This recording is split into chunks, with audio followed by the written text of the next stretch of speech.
I'm David Templeton. Welcome to Science on Screen. We're going to have a discussion of the Lorax with Paige Braddock. This is part of Rafael at Home. We're trying a bunch of new things. We were hoping to do this in the theater, and obviously things changed, so we're using the new technology. But thanks for everybody for joining us. Hopefully a lot of you have seen the movie, The Lorax, and now we're going to have a conversation in a little bit. There is going to be a place where you're going to get an opportunity to participate in a poll. I will tell you about that in a little bit. And mainly, we're going to just have a really great conversation about this film, about Dr. Seuss, about environmentalism, about cartooning and illustration and the power of art. So it's going to be a good time. And we're very excited to have Paige Braddock with us. I'm going to introduce her in just a bit. I want to say a few things about this movie and about Dr. Seuss and where it all began. Today, of course, is the 50th anniversary of Earth Day. And in just 14 months, on June 23rd, 2021, it'll be the 50th anniversary of Dr. Seuss's book, The Lorax, which hit bookstores in 1971, followed a year later by the beloved animated TV special created by Patty Freleng, who also did animated television versions of How the Grinch Stole Christmas, Horton Hears a Who, and The Cat in the Hat. I believe I saw the TV special before I read the book. I would have been 11 years old. Dr. Seuss, Ted Geisel, has said that The Lorax is his favorite of all of his books, which is really saying something. He said it was his favorite because it tackled a serious subject and made a strong environmental statement without becoming dull, which he said is the challenge. Over the years, the book has inspired a number of people to become environmentalists and forest rangers. I might have a chance to tell a story about that in a little bit, the forest ranger part. And the book has also ended up being banned in many circles, where certain folks have opposed it for being anti-capitalist, anti-logging industry, and anti-wood floor product. In fact, the National Oak Flooring Manufacturers Association, NOFMA, it's a real thing, published a book of its own in the 1990s called The Truax, in which the logging industry is defended and the enemy is an environmentalist monster called the guard bark. The controversy continued in a way with the release of The Lorax, the movie that many of you have just watched or rewatched, released by Universal in 2012. Some people dismissed it as being an attempt to brainwash children into hating industry and loving trees. That was a bad thing, I guess, for some folks, while others dismissed it as doing the exact opposite. The New York Times, in its review of the film, called it a noisy, useless piece of junk, reverse engineered into something resembling popular art in accordance with the reigning imperatives of marketing and brand extension. M's fighting words. Personally, while I do prefer the television version from 1972, my first Lorax, I admit there are elements in this one, the kind of science fiction-y futuristic version of the world made of plastic, that I found kind of inventive and interesting and engaging. I think it's cool that they took what is essentially a fable and turned it into kind of a science fiction thing, because there's elements of that. And there's a long history of taking fables and myths and putting a science fiction spin on it. So I thought that was kind of clever. If you're gonna pad the thing out, you might as well throw a science fiction twist in there. But regardless of its various adaptations, the book, The Lorax, still stands as one of the most influential children's stories of all time, named by the National Education Association as one of the top 100 books for children of all time. And in 2012, The Lorax was ranked number 33 among the top 100 picture books in a survey published by School Library Journal. So I mentioned that we're gonna have this poll. So we're gonna give you an opportunity at the end, at some point, we'll let you know when. There's going to be an opportunity for you to answer the question, which is your favorite version, the book, the television special, or this new version that we're going to be talking about. And that brings us to tonight's special guest. I'm very pleased to have with us the cartoonist, illustrator, and author Paige Braddock. An Eisner-nominated illustrator, as it says in her bio on the Film Center page. And for those of you who don't know what that means, that refers to the Will Eisner Comic Industry Awards, given to outstanding achievement in American comic books. She was nominated for an Eisner in 2006 as the creator of the groundbreaking Jane's World, a syndicated online and newspaper comic strip that ran for 20 years. After it concluded its run, the 20th anniversary collection titled Love Letters to Jane's World was a finalist for a Lambda Award for Best LGBTQ Graphic Novel in 2019. Since 1999, she's worked for Charles M. Schulz Creative Associates, for which she is the Chief Creative Officer. As such, she's illustrated numerous Peanuts books and even designed the official US Postal Department Snoopy postage stamp distributed in 2001. She's the author of the award-winning Stinky Cecil graphic novels about a frog and his pond-dwelling friends taking on various environmental threats in engaging, eye-opening, and usually very funny ways. The books in that series are Stinky Cecil in Operation Pond Rescue, Stinky Cecil in Terrarium Terror, and Stinky Cecil in Mudslide Mayhem. This September, we'll see the debut of a new graphic novel series for kids that Paige is doing, Peanut, Butter, and Cracker. The first installment will be called Puppy Problems. And let's bring her in. Paige, thanks so much for joining us from the wilds of Sebastopol. Hello, really happy to be here. Thank you. Thank you for having me. I can't hear you. Oh. Try this. My back? Nope. I'm Nope. not lip reading very well. Uh-oh. Let's see. How about this? Can you hear me?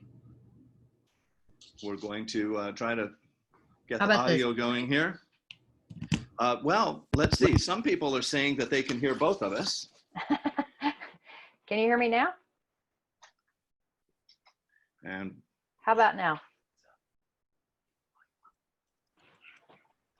there we go. Okay, hi. You can hear me now? I can hear you now. Can you hear me now? Sorry. I don't know. My computer didn't recognize my headphones for some reason. Well, hey, thanks so much for joining us. Thank you for having me. You bet. It would have been fun to do this on stage, but this is kind of the new world now. And I know you're a little more familiar with these Zoom meetings with the work you do with Charles Schulz Group, right? Yeah, we've been having lots of these video meetings. So you would think I would have all the technical issues worked out, but it seems like there's so many variables, you never know. Well, I want to ask you about your first Lorax experience to begin with, before we get to talking about this movie and Stinky Cecil and some of the other things we're going to talk about. I mentioned that the first thing I remember was the TV special in '72. What's the first time you remember the Lorax? I didn't actually see that special, and which is odd because I'm a big fan of the Grinch Stole Christmas. Like I watch that every year, but I was a big fan of the book. I think if I had to pick my favorite of the three, my favorite is the book, the Lorax. Probably because I really loved Sousa's drawing style and his character design and the buildings and I don't know. He creates these really great worlds on paper. Maybe because I'm a cartoonist, I really like the 2D interpretation of the Lorax.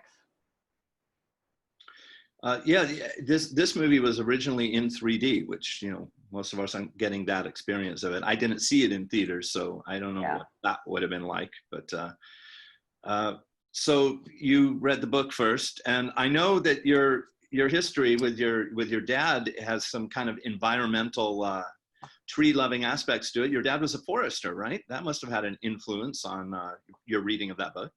Yeah, he was a career forester. He retired after like 32 years, and because of his job, we always lived usually out in the middle of nowhere.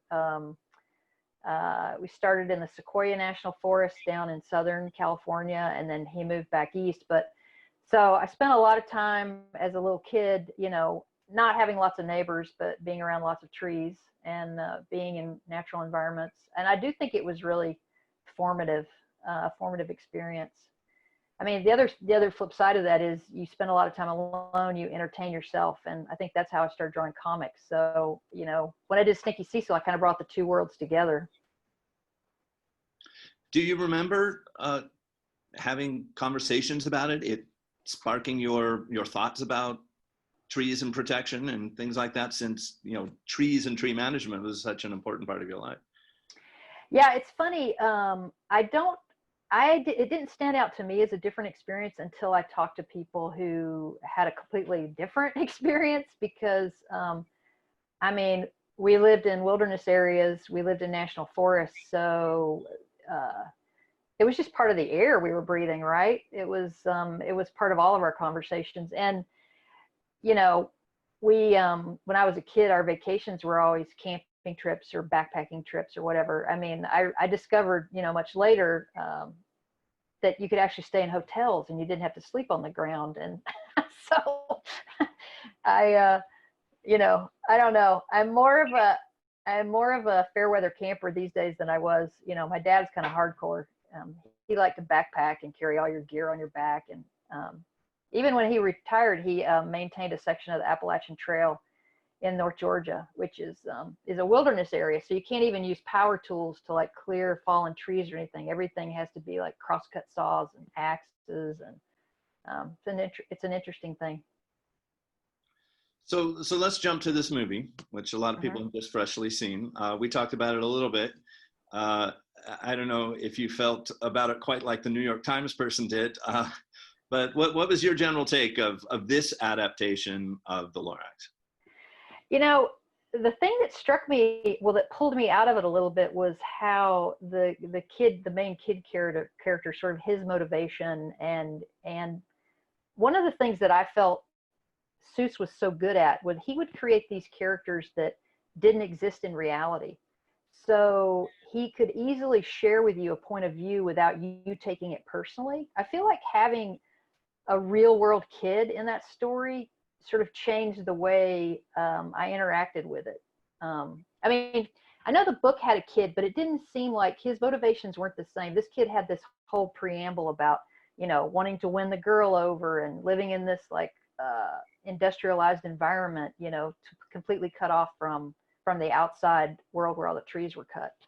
I don't know what you thought about it, but and I also thought there was, you know, I think because the book is so short, it's brief. So to make a feature-length movie, you've got to really flesh it out. And some of that pulled me out of the story too, a little bit. But boy, don't you hate to see those trees get cut down? Yeah, and just the first shot of the clear-cut forest.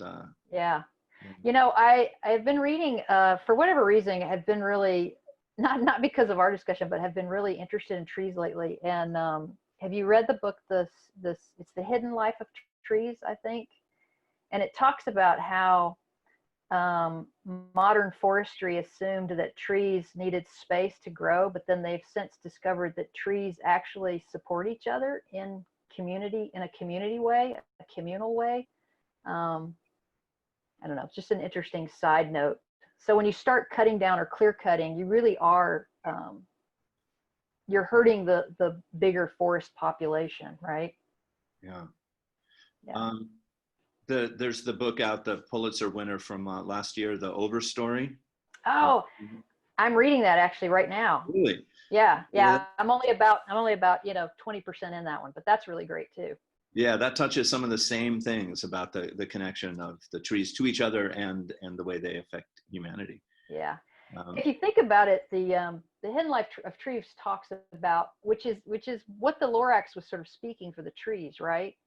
And the trees almost need someone to speak for them, because their time scale, their notion of time is so much slower than ours, right? That we're such different species, we can't even understand them, right? Or see the subtle differences. And maybe that's what Seuss was getting at when he created this creature, the Lorax, who had to speak for the trees because they couldn't speak for themselves. Now I'm getting really metaphysical, but. Well, you know, last weekend I watched The Two Towers again, and you've got tree babies in the end. Same thing. They're on tree time. Everything's much slower for them. Yeah. When some people have tried to ban this book for reasons saying that it's anti-lumber industry, their reasoning often is that they say that the lumber industry is actually very involved in replanting, that they take that seriously because otherwise they're going to cut down the trees and they'll go out of business, like eventually happens in the book, The Lorax. And yet at the time that Zeus was writing it, I'm not sure that that was happening at the level that it is now. There was clear cutting taking place and some old growth forests. So it seems like the world has changed, possibly for the better. And I wonder if it's possible that Dr. Zeus's book had a positive change on kids who grew up with a slightly different view of things because of it. It really might have. Yeah, who knows? In 1971, I can't remember. I know that clear cutting was an issue, and you still can see it, you know, where the trees have come back, but you can see that the old growth forest around them is not quite as mature as the areas that were clear cut. I know that what my dad did for the Forest Service was a lot of, they would call it forest management. So you would, you know, thin trees in areas or plant trees in other areas with the notion that you were, you know, doing things that were beneficial for the whole area. But I'm sure their practices have changed since the 70s too. I'm sure it has to have evolved. Too bad we can't call my dad and ask him right now. He has a lot of opinions about trees. I bet. Somebody who's watching just logged in with a question. Any thoughts on the movie Fern Gully? Have you ever seen Fern Gully? I can't even remember that one really. Yeah, sorry. About fairies in a magical forest. The best thing about it was there's a kind of a demented bat with the voice of Robin Williams. That would be good. But when you do lists of animated environmental films, Fern Gully often pops up on the top of it. Yeah. So since we're talking about the influence of books and literature and illustrations on kids, tell me about your Stinky Cecil series. After 20 years of doing Jane's World, you kind of went in a different direction with these kids books that have environmental themes. Yeah, I mean, Jane's World was kind of a comedy ensemble cast, sort of like Friends in comic book form, and I did sort of feel like I had told all the stories I wanted to tell with that. So, and I'm very concerned about the environment, and I started thinking about what we do and how it affects all the smaller creatures that live downstream from us. And so this Stinky Cecil actually started as like an indie comic I was just uploading it online, and it was originally titled Apocalypse Pond. And an editor saw it, Andrea Colvin, who used to work in Kansas City. She came across it online, and she was like, could you do that?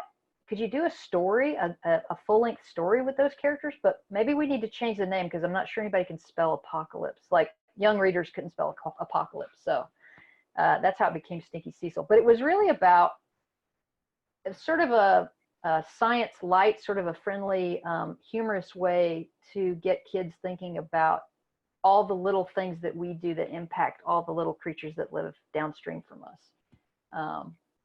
So usually the characters, it's, you know, Cecil, who's the main character, and his amphibian friends, and one free range hamster. There's one mammal in the story who thinks he like runs the world. He has all the toys and the gadgets and everything like that. And they usually find ways to help themselves, save their pond, or, you know, derail a construction project. At one point, Stinky Cecil gets captured by a third grade science class and ends up in a terrarium. And anyway, there's light science aspects and environmental aspects woven through each of the stories. You know, I think the goal of the last book was sort of to talk about habitat and how many different creatures depend on each other through the health of the habitat. So, like, you know, beavers and birds and lizards and snakes, and anyway, touching on the whole sort of ecosystem around a pond. In my introduction, I talked about how Dr. Zeus said that it's not an easy thing to make a statement in a children's book or to introduce ideas about the environment and not end up being dull. He hated anything that was dull, and he thought a lot of other people's writing for children was dull. So is that a challenge when you're trying to create something that actually has a message and is also just supposed to be a funny story? Well, I think you can't focus on the message. I think you have to focus on the characters. And, you know, you basically sort of deliver your message through the growth of your character, through the maybe narrative arc that your character makes through the course of the story. So in Operation Pond Rescue, Cecil thought there was nothing he could do, that he was powerless. And by the end of the story, he realizes he can do things. So you're not making some big heavy-handed statement, but you're letting the character sort of act out and reveal what that character has learned through the course of the story. I feel like we all do this, but especially kids, I think, connect with characters, right? If you connect with a character, if you really care about that character, if you're empathetic with that character, then you're going to care about the story. You're going to care about what that character has to say, whether that's, you know, history or science or humor or any of those things. I do feel like humor is a great bridge for lots of topics. So, well, that's one thing that this new version of the Lorax has. I mean, it's got a lot of fun. There's a lot of gags. A lot of gags, yeah, like 3 per minute, sometimes a lot more. Yeah. I think now would be a good time to put up the poll if it hasn't gone up already. And then, oh, there it is. And let's open it up to questions. If anybody has a question for Paige, feel free to log that in here, and we'll do what we can to get those answered. So do you ever imagine Stinky Cecil becoming an animated kind of thing? I mean, you live in the world of, you know, Peanuts and Snoopy and stuff, which we know all the beloved animated versions of those. Does that kind of cross your imagination as a cool thing? It does seem like it would be cool. I mean, I feel like the Stinky Cecil characters lend themselves to sort of simple, cheerful 2D animation. When I was first sort of working on the characters for this book series, one of my friends who's an animator at Pixar had said, you know, that kids really are drawn to characters that are simple because they can, if the design is simple enough, that they can actually draw the characters themselves. And so I think that was a positive, and kids do seem to really respond to the characters. But animation is a whole other animal, and you can see even in the comparison between the Lorax book and this theatrical release, like, as a creator, you have to be willing to let go of what you've created and have it become something different in this other format. You have to collaborate with a team of people to make it happen. So in some ways, I guess I've focused on comics because you're sort of you're the captain of your own universe if you're doing a comic book, because it's just you and the characters. And animation becomes a big team effort to produce something. I mean, even Schultz, who created Peanuts, recognized that he was a cartoonist and not an animator. And I think he allowed Bill Melendez to do a lot of things and take Peanuts in directions that he wasn't able to take them in the comic strip. So, and when you talk about the difference between 2D and 3D, I mean, that's a big leap too, right? I mean, they're able to do things in CG animation that people weren't able to do in 2D animation, or, you know, it just didn't have the same effect. Though the simplicity of the just simple drawings, even the very first Peanuts Christmas special, it's just perfect the way that is. Yeah, you can tell they're walking on acetate, and sometimes the characters overlap and don't line up, and they're floating above the grass, and it's beautiful handmade animation. You know, there's something about that. It's hard to recreate that. I just want to make sure that the question function is working. I haven't seen any show up. I have a little thing saying no open questions. So if any of you tech people out there watching think I should be getting some questions here that I'm not, help me out with. I see one in the chat. Somebody is asking, Julia is asking how many cartoonists keep Peanuts, the Peanuts comic strip alive. They're actually, at the studio now, there's about 20 people working there today, but we do not do new comic strips. We work on animation, and we work on books, like publishing.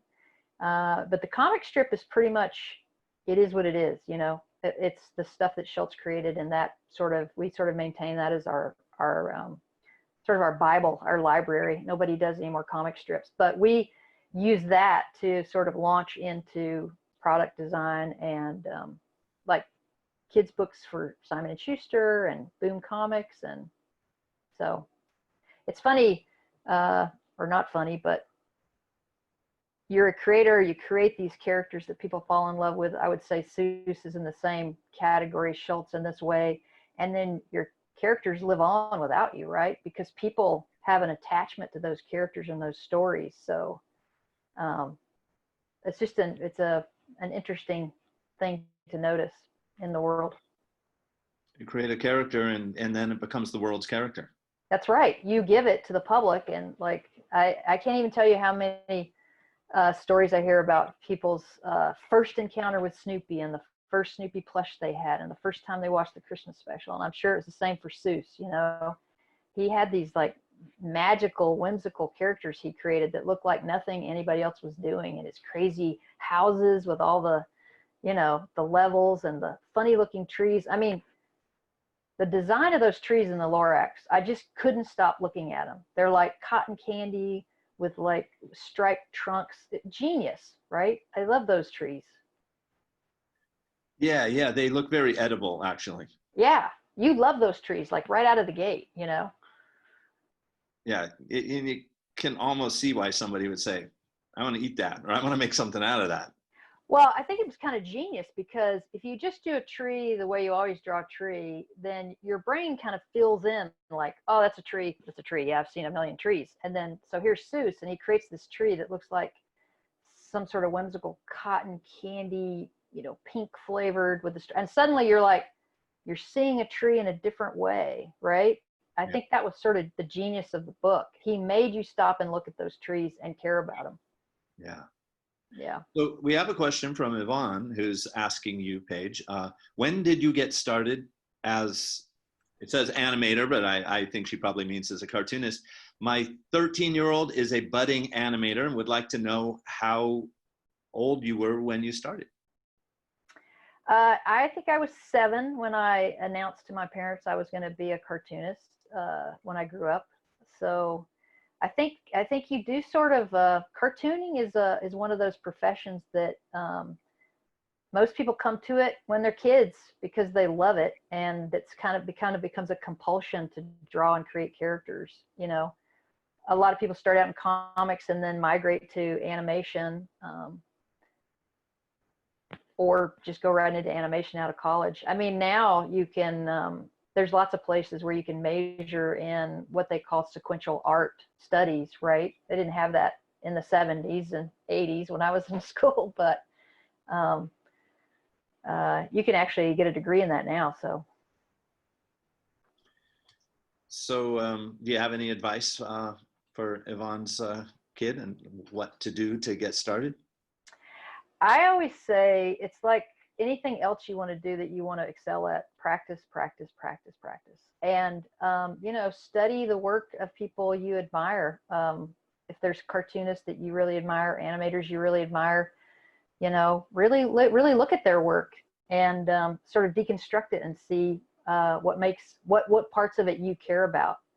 And then I would definitely keep a sketchbook and just draw as much as you can and write stories. And then anytime you have an opportunity to meet a professional working cartoonist or animator, take advantage of it and talk to them.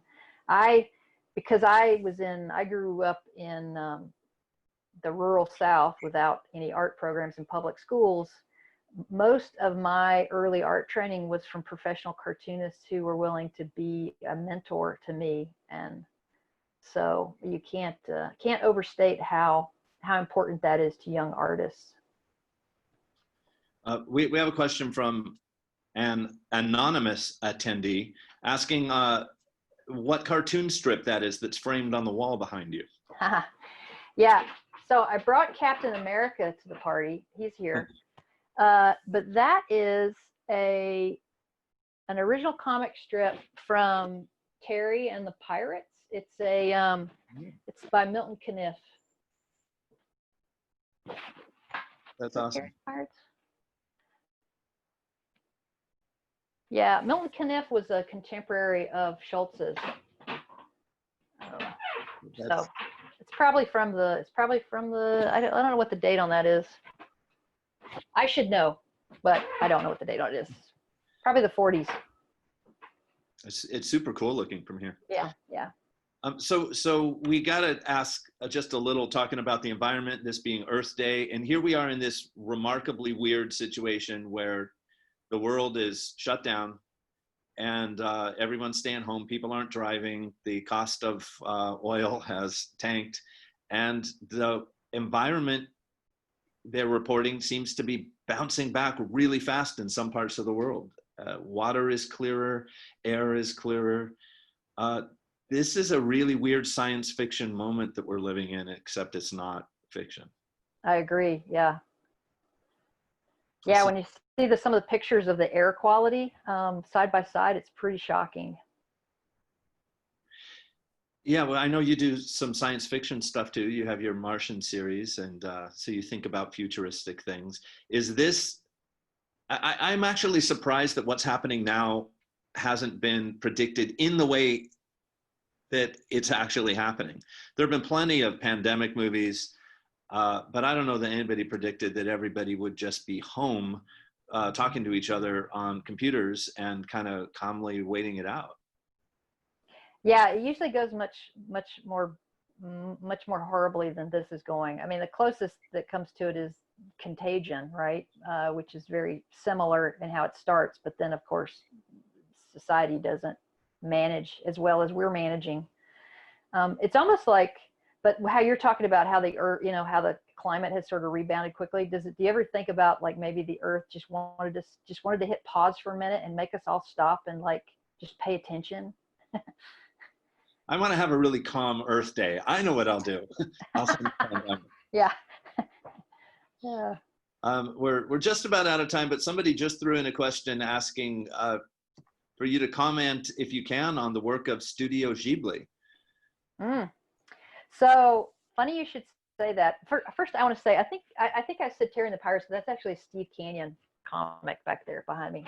He did both, but I got nervous and I said the wrong thing. But so 2 years ago, I was in Japan with Jeannie Schultz, and we were going to tour the Ghibli studio, but Miyazaki had recently retired, and so we didn't think we would get to see him. And then he was there when we went by, and he was working on a short film that he was producing that was going to be shown in the theater at the museum.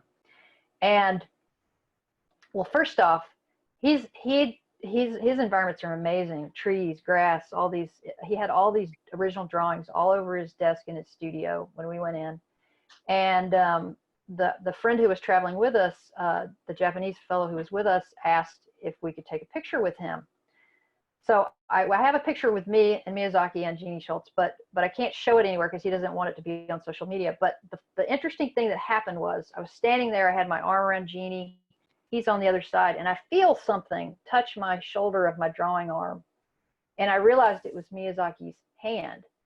And I just got chills all the way down this side of my body. It was the most interesting experience.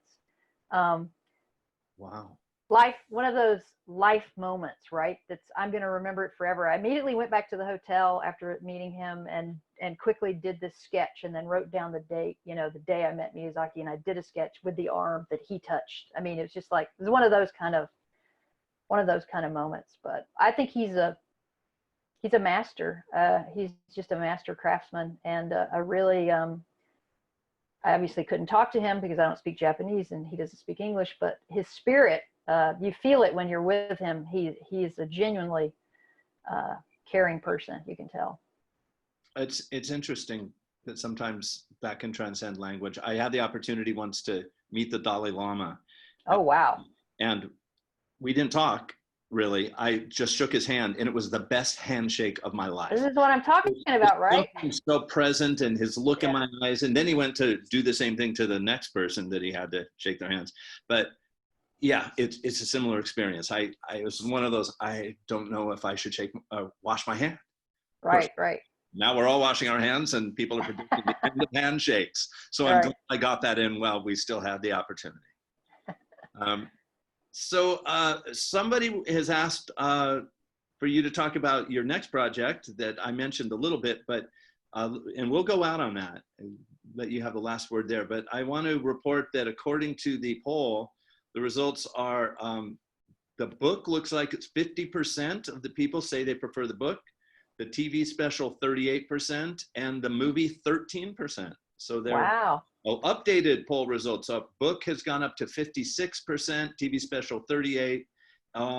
Movies dropped a little bit. It's down to 11%. Wow. We're all fans of the book. All fans of the book. So speaking of books, tell us about your puppy project. Yeah, so the next it's a trilogy.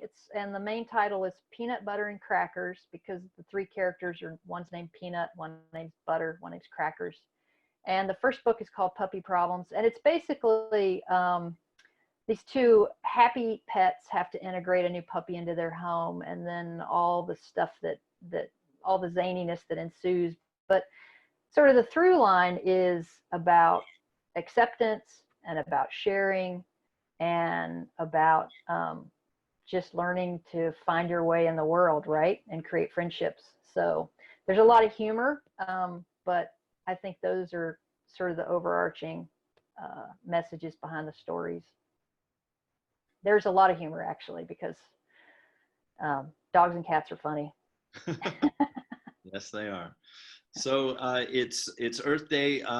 Any final words for people out there about the environment? Any suggestions, admonitions, words of advice or hope?